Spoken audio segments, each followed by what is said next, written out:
Children at play. Unremarkable, except that this is the Karamoja region of Uganda. Just 1 year ago, most of these boys and girls were starving to death.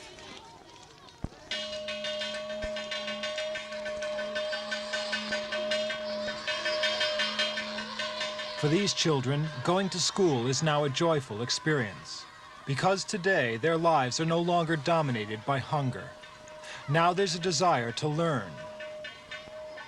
Aid agencies are turning their attention from food aid to the problems of development. Conditions here are primitive.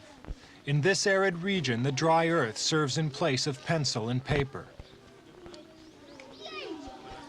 UNICEF, the United Nations Cultural and Educational Foundation, is helping schools like this one in the north of Karamoja.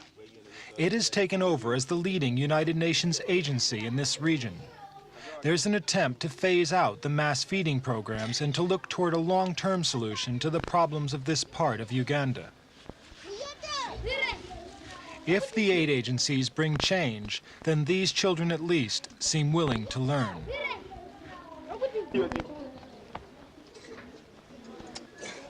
A year ago, the picture was different.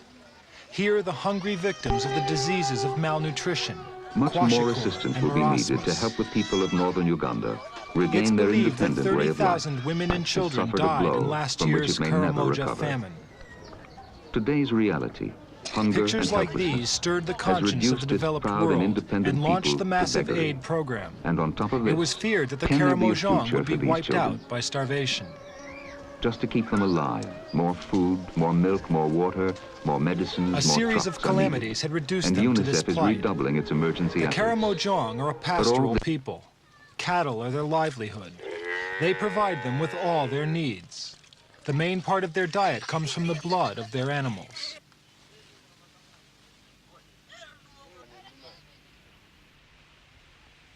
In the aftermath of the fall of General Idi Amin, armed cattle raiders roamed the Karamoja.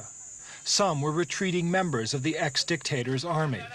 Others had got their guns by looting a local armory. These heavily armed men drove off the Karamojang's herds.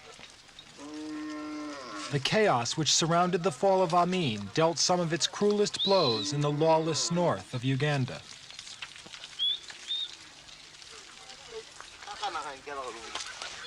The raiders were not just content to steal the cattle. Villages were razed to the ground, and men, women, and children slaughtered. Bang was a village of 13 families. With the source of their livelihood driven away, the Karamojang's plight was desperate. Hardly a pot or a Some began a long trek to mission stations in search of food. Has dealt a final Others scoured for what they could find on the arid plains. Leaves were one of the few remaining sources of nutrition.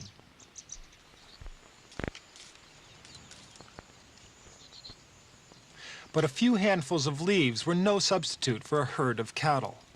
No matter how they were served up, this diet was not going to sustain the Karamoja. In the past, the vegetation of the plains had provided only a supplement to the Karamojang's diet.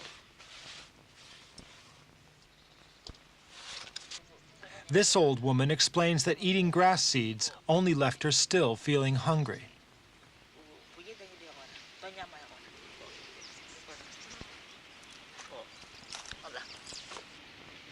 Cruelly, the year they lost their cattle was also a year of drought for the Karamoja. In the few areas crops were grown, they withered and died. When the rains failed, the boreholes in the... Food aid supplied by the relief organizations kept many of these people alive. To get the aid to this remote region was a logistical headache. The Karamoja are a nomadic people. The population of 500,000 was scattered over 14,000 square miles.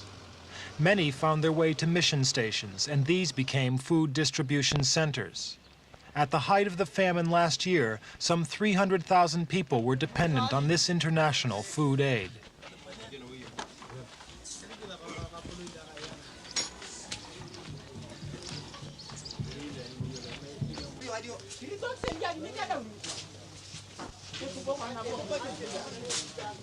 A number of aid organizations ran food programs in the Karamoja. UNICEF and Save the Children Fund concentrated on the extremely malnourished children.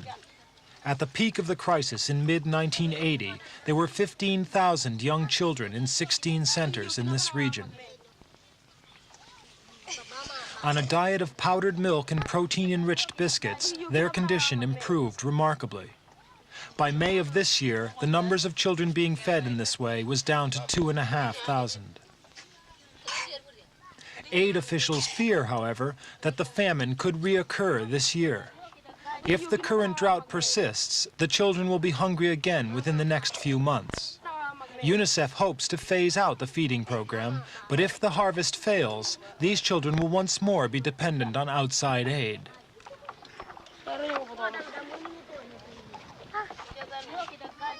The aid agencies want to move beyond the problem of keeping people alive to looking after their long-term health and welfare needs.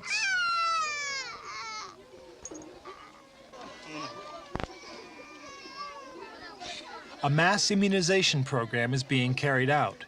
Over 60,000 children are being inoculated against measles and tuberculosis. Contaminated water supplies mean diseases spread rapidly here. The malnourished children fell prey to a large number of illnesses. Lemu, it's a TB, and 3 months ago it's just unrecognizable. Just a little living skeleton. In fact, 3 to 6 months ago, we had 2,000 children here.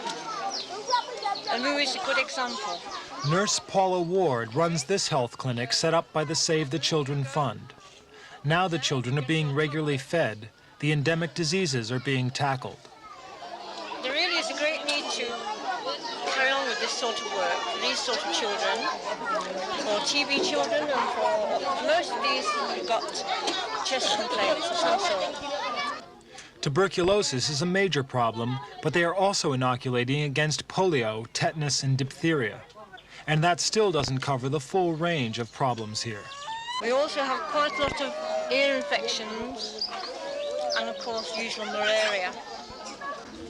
There are fears that the proud warrior Karamoja will become dependent on the food and health centers, permanent clients of the international aid agencies. Relief organizations are aware that the only long-term solution is if these people can return to self-sufficiency.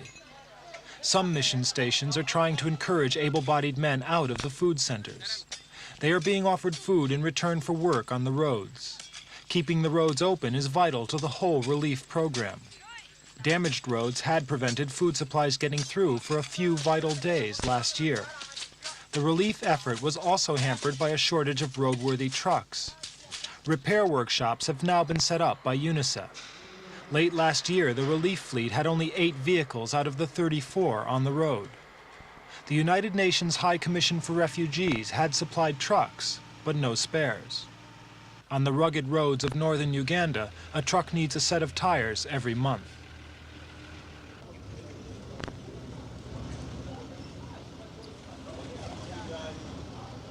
Ensuring adequate water supplies is another thrust of the development program.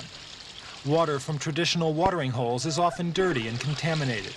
That's when it's flowing at all. Although the water shortage is severe, a UNICEF survey found that of the 450 boreholes in Karamoja, 70% of them had pumps which wouldn't work. Repairing the pumps became a high priority.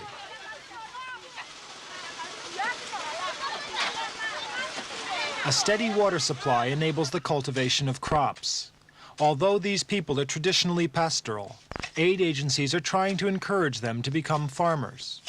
Sorghum and maize are being cultivated. The problems are that the rainfall is not only sparse, but often erratic as well.